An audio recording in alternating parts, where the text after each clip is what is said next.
Welcome back to the Daily Crypto Report, where we dive deep into the most important stories in cryptocurrency history. Today, we're talking about one of the most infamous events in Bitcoin's early days, the rise and fall of Mt. Gox. From its origins to the catastrophic hack that shook the entire crypto world, we'll cover everything you need to know. So grab a coffee, sit back, and let's get started. Let's start with the basics. What exactly was Mt. Gox? Mt. Gox, short for Magic the Gathering Online Exchange, started as a platform for trading cards. Yes, you heard that right. It wasn't originally a cryptocurrency exchange. The website was launched in 2007 by a programmer named Jed McCaleb, who created it to help players trade Magic the Gathering cards online. Fast forward to 2010.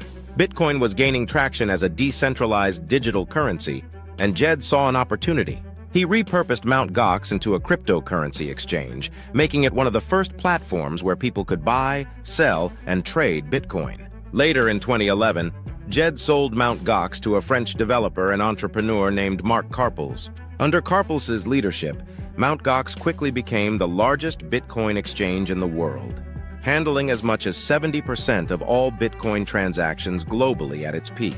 Now let's talk about the event that brought Mt. Gox to its knees, the hack. In 2014, Mt. Gox suddenly shut down, citing technical issues. What really happened was far more severe. Hackers had exploited vulnerabilities in the platform to steal a massive amount of Bitcoin over several years. How much are we talking about? 850,000 Bitcoins were stolen. At the time, these coins were worth around $450 million.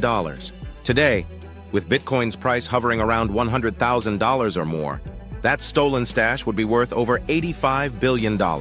So how did the hack happen? It turned out that Mt. Gox had been facing security issues for years. The company's code was riddled with bugs, and their operational security was far from adequate. Hackers exploited a flaw called transaction malleability, which allowed them to manipulate transaction IDs and effectively steal Bitcoin without raising alarms. Unfortunately, Mt. Gox's leadership didn't catch on until it was far too late. By February 2014, the exchange announced it had lost the majority of its Bitcoin holdings and halted all trading and withdrawals. The final collapse of Mt. Gox happened on February 28, 2014, when the company filed for bankruptcy in Japan. This sent shockwaves throughout the cryptocurrency community. Bitcoin was still relatively new at the time, and many people feared that the collapse of such a major exchange could spell the end for Bitcoin itself. To make matters worse, it wasn't just Bitcoin that was affected. Many users also lost their fiat currency holdings that were stored on the platform. In total, the losses amounted to hundreds of millions of dollars, and countless users were left wondering if they'd ever see their money again. The collapse of Mt. Gox had a dramatic effect on Bitcoin's price.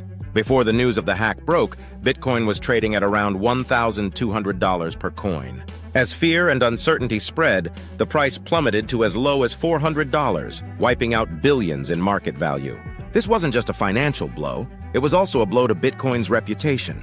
Many people outside the crypto community pointed to the Mt. Gox scandal as evidence that Bitcoin and other cryptocurrencies were too risky and unreliable.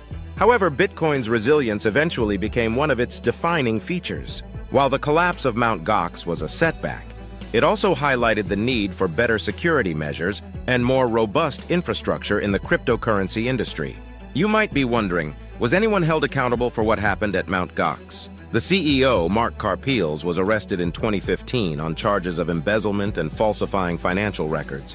While he denied any involvement in the hack itself, he was found guilty in 2019 of tampering with financial data and received a suspended prison sentence. As for the stolen Bitcoin, some progress has been made.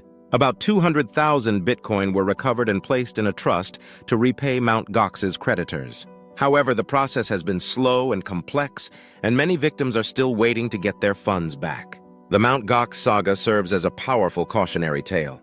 It taught the crypto community an important lesson: not your keys, not your crypto. This phrase means that if you don't control the private keys to your cryptocurrency wallet, you don't truly own your crypto. Storing funds on a centralized exchange can be convenient, but it also comes with risks. If the exchange is hacked or goes bankrupt, you could lose everything. That's why many experienced crypto users recommend transferring your funds to a secure, non-custodial wallet. And that's the story of Mt. Gox, the rise, the fall, and the lessons learned. If you found this video helpful, Don't forget to like, subscribe, and hit the notification bell so you never miss an update. Let me know in the comments what you think about Mt. Gox and how it shaped the cryptocurrency world. Thanks for watching, and as always, stay safe and stay informed. See you in the next video.